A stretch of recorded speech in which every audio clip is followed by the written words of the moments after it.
Nagtulungan ang pulis at mamamayan sa paglilinis ng kalsada sa La Castellana, Negros Occidental. Yan ang balita mula kay Patrolwoman Andrea Dominique de Palubos.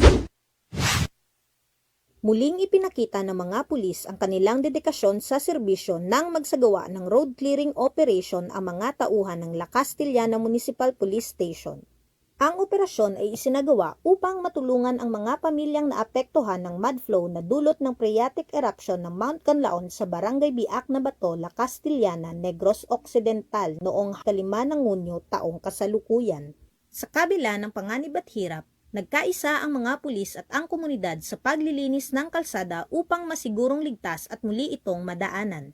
Bukod sa road clearing, nagbigay rin sila ng tulong sa mga pamilyang nasalanta ng kalamidad na nagpakita ng tunay na diwa ng pagtutulungan. Ang ganitong mga gawa ay nagpapatunay na ang ating mga kapulisan ay laging handang tumugon sa anumang sakuna para sa kaligtasan ng bawat Pilipino. Mula dito sa Police Regional Office 6, ako ang inyong PNN Correspondent, Patrolwoman Andrea Dominique de Palubos, alagad ng batas, tagataguyod ng Balitang Pulis. Maraming salamat, Patrolwoman de Palubos.